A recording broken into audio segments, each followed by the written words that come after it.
ಸರ್ಕಾರ ಗ್ಯಾರಂಟಿ ಯೋಜನೆಗಳನ್ನು ಪರಿಷ್ಕರಣೆ ಮಾಡ್ತೀನಿ ಅಂತ ಮಾತನ್ನು ಹೇಳ್ತಾ ಇದೆ. ಇವತ್ತು KH ಮುನಿಯಪ್ಪನವರು ತಮ್ಮ ಆಹಾರ ಮತ್ತು ನಾಗರಿಕ ಸರಬರಾಜು ಇಲಾಖೆ ಕೆಲವೊಂದಿಷ್ಟು ಗ್ಯಾರಂಟಿ ಸ್ಕೀಮ್ಸ್ಗಳು, ಪ್ರಮುಖವಾಗಿ ಅನ್ನ ಭಾಗ್ಯ ಯೋಜನೆಗೆ ಸಂಬಂಧಪಟ್ಟಂತೆ ಕೆಲವೊಂದಿಷ್ಟು ನಿರ್ಧಾರಗಳನ್ನು ತೆಗೆದುಕೊಂಡಿದ್ದಾರೆ. ಅದರಲ್ಲೂ ಈ ಅಕ್ಕಿಯನ್ನು ಕಾಳಸಂತೆಯಲ್ಲಿ ಮಾರಾಟ ಮಾಡಲಾಗ್ತಾ ಇತ್ತು. ಅದಕ್ಕೆ ಸಂಬಂಧಪಟ್ಟಂತೆ ಇವತ್ತಿನ ಸಭೆಯಲ್ಲಿ ಕಟ್ಟುನಿಟ್ಟಿನ ಕ್ರಮ ಕೈಗೊಳ್ಳುವ ಬಗ್ಗೆ ಚಿಂತನೆ ಮಾಡಲಾಯಿತು.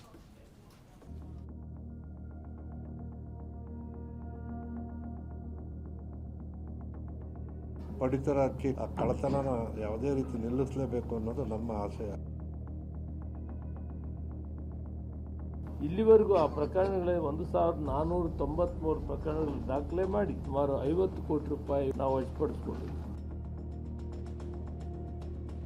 22,000 ಅಂಗಡಿಯಲ್ಲಿ ಯಾವ ಭಾಗದಲ್ಲಿ ಏನು ನಡೀತಾ ಇದೆ ಅನ್ನೋದು ಕೂಡ ಗೊತ್ತಾಗುತ್ತೆ. ಅನ್ನಭಾಗ್ಯ ಯೋಜನೆಯ ಅಕ್ಕಿ ಕಾಳಸಂತೆಗೆ ಹೋಗ್ತಾ ಇರೋದು ಸರ್ಕಾರಕ್ಕೆ ತಲೆನೋವಾಗಿ ಪರಿಣಮಿಸಿದೆ.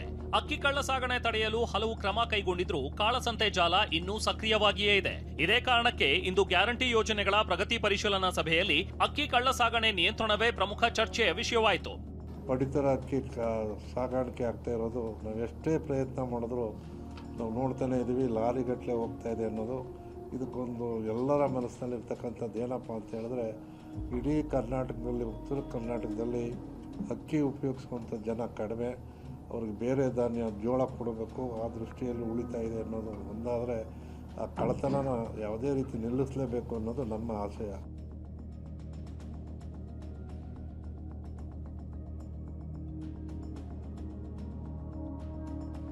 ಸಭೆಯ ಬಳಿಕ ಮಾತನಾಡಿದ ಆಹಾರ ಸಚಿವ KH ಮುನಿಯಪ್ಪ, ಅಕ್ಕಿ ಕಾಳಸಂತೆಗೆ ಬರೋದಕ್ಕೆ ಉತ್ತರ ಕರ್ನಾಟಕ ಭಾಗದಲ್ಲಿ ಅಕ್ಕಿ ಬಳಕೆ ಕಡಿಮೆ ಇರೋದು ಕೂಡ ಒಂದು ಪ್ರಮುಖ ಕಾರಣ ಆಗಿದೆ ಅಂದ್ರು. ಈಗಾಗಲೇ 1493 ಪ್ರಕರಣಗಳನ್ನ ದಾಖಲಿಸಿ ಸುಮಾರು 50 ಕೋಟಿ ರೂಪಾಯಿ ಮೌಲ್ಯದ ಅಕ್ಕಿಯನ್ನ ವಶಪಡಿಸಿಕೊಳ್ಳಲಾಗಿದೆ ಅಂತ ಮಾಹಿತಿ ನೀಡಿದ್ರು. ಇಲ್ಲಿವರೆಗೂ ಆ ಪ್ರಕರಣಗಳೇ 1493 ಪ್ರಕರಣಗಳು ದಾಖಲೆ ಮಾಡಿ 86,188 ಕ್ವಿಂಟಾಲ್ ವಶಪಡಿಸಿಕೊಂಡಿದ್ದೀವಿ. ಸುಮಾರು 50 ಕೋಟಿ ರೂಪಾಯಿ ವೆಚ್ಚದ ಅದರ ಬೆಲೆ ನಾವು ವಶಪಡಿಸಿಕೊಂಡಿದ್ದೀವಿ. ಅಕ್ಕಿ ಕಳ್ಳ ಸಾಗಣೆ ತಡೆಯಲು ಸರ್ಕಾರ ಈಗ ತಂತ್ರಜ್ಞಾನದ ಮೊರೆ ಹೋಗಿದೆ.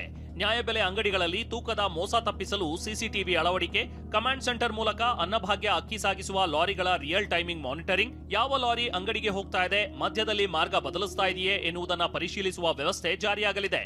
ಮತ್ತು ವೈಜ್ಞಾನಿಕವಾಗಿ ಪೇಪರ್ ಡಿಪೋಗಾಗಲಿ, ತಾಲೂಕ್ ಸೊಸೈಟಿಗಾಗಲಿ, ಗೋಡೌನ್ಗಾಗಲಿ ಎಲ್ಲರಿಗೂ ಕೂಡ GPS CCTV ಹಾಕೋದ್ರಿಂದ ಬೆಂಗಳೂರಲ್ಲಿ, ಇಡೀ ಬೀದರ್ನಲ್ಲಿ ಏನು ನಡೀತದೆ, ಚಾಮರಾಜನಗರದಲ್ಲಿ ಆಗ್ತದೆ, 22,000 ಅಂಗಡಿಯಲ್ಲಿ ಯಾವ ಭಾಗದಲ್ಲಿ ಏನು ನಡೀತಾ ಇದೆ ಅನ್ನೋದು ಕೂಡ ಗೊತ್ತಾಗುತ್ತೆ.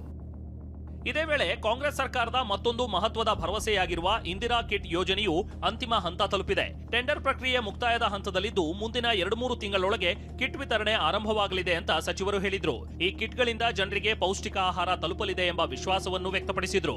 ಅನ್ನಭಾಗ್ಯ ಯೋಜನೆಯ ಕುರಿತು ಮಾತನಾಡಿದ ಸಚಿವರು, ಸರ್ಕಾರ ಆರಂಭದಲ್ಲಿ 10 ಕೆಜಿ ಅಕ್ಕಿ ನೀಡೋದಾಗಿ ಘೋಷಿಸಿತ್ತು. ಆದರೆ ಕೇಂದ್ರದಿಂದ ಅಗತ್ಯ ಪ್ರಮಾಣದ ಅಕ್ಕಿ ಸಿಗದ ಕಾರಣ 5 ಕೆಜಿ ಅಕ್ಕಿ ಹಾಗೂ ಉಳಿದ ಮೊತ್ತವನ್ನ ನಗದು ರೂಪದಲ್ಲಿ ನೀಡಲಾಗ್ತಿತ್ತು. ಬಳಿಕ ಪರಿಸ್ಥಿತಿಗೆ ಅನುಗುಣವಾಗಿ 3 ಕೆಜಿ ಅಕ್ಕಿ, 2 ಕೆಜಿ ರಾಗಿ ನೀಡಲಾಗ್ತಿದ್ದು, ಉತ್ತರ ಕರ್ನಾಟಕ ಭಾಗದಲ್ಲಿ ಜೋಳ ವಿತರಿಸುವ ಯೋಜನೆಯು ಸರ್ಕಾರದ ಮುಂದಿದೆ ಅಂತ ಹೇಳಿದ್ದಾರೆ. ಯಾಕೆ ಕೇಳ್ತಾ ಇದ್ದೀರಿ? ಯಾವಾಗ ಇಷ್ಟು ವರ್ಷನೂ ನೀವು 1 ತಿಂಗಳಿಂದ ತಗೊಂಡಿದ್ದೀರಿ ಅಂತ ಆ ಕೇಂದ್ರ ಸರ್ಕಾರ ಹೇಳಿದೆ ಅಂತ ಹೇಳಿ ಅದು ಮಾಡೋದಕ್ಕೊಂದು 10 ದಿನ ಲೇಟ್ ಆಗಿದೆ. ನೆಕ್ಸ್ಟ್ ಮಂತ್ ಇಂದ ರೆಗ್ಯುಲರ್ ಆಗಿ ಹೋಗುತ್ತೆ. ಯಾವಾಗವಲ್ಲ, ಇದೊಂದೇ ಸಾರಿ, ಇದೊಂದೇ ಸಾರಿ. ಅನ್ನಭಾಗ್ಯ ಯೋಜನೆಯ ಅಕ್ಕಿ ಕಾಳಸಂತೆಗೆ ಹೋಗ್ತಾ ಇರೋದು ಸರ್ಕಾರಕ್ಕೆ ದೊಡ್ಡ ಸವಾಲಾಗಿದೆ. ಅದಕ್ಕಾಗಿಯೇ ತಂತ್ರಜ್ಞಾನ ಬಳಸಿ ಲಾರಿ ಟ್ರ್ಯಾಕಿಂಗ್ ನಿಂದ ಹಿಡಿದು ನ್ಯಾಯಬೆಲೆ ಅಂಗಡಿಗಳಲ್ಲಿ ಸಿಸಿಟಿವಿ ಅಳವಡಿಕೆವರೆಗೆ ಹಲವು ಕಠಿಣ ಕ್ರಮಗಳನ್ನು ಸರ್ಕಾರ ಘೋಷಿಸಿದೆ. ಮುಂದಿನ 3 ತಿಂಗಳೊಳಗೆ ಅಕ್ಕಿ ಕಳ್ಳ ಸಾಗಣೆಗೆ ಸಂಪೂರ್ಣ ಬ್ರೇಕ್ ಹಾಕುವ ವಿಶ್ವಾಸವನ್ನ ಸರ್ಕಾರ ವ್ಯಕ್ತಪಡಿಸಿದೆ. ಜೊತೆಗೆ ಇಂದಿರಾ ಕಿಟ್ ವಿತರಣೆಯ ಮೂಲಕ ಗ್ಯಾರಂಟಿ ಯೋಜನೆಗಳಿಗೆ ಮತ್ತಷ್ಟು ವೇಗ ನೀಡುವ ಸಿದ್ಧತೆಯೂ ನಡೆದಿದೆ. ಪ್ರಸನ್ನ ಗಾಂವ್ಕರ್, TV9 ಬೆಂಗಳೂರು.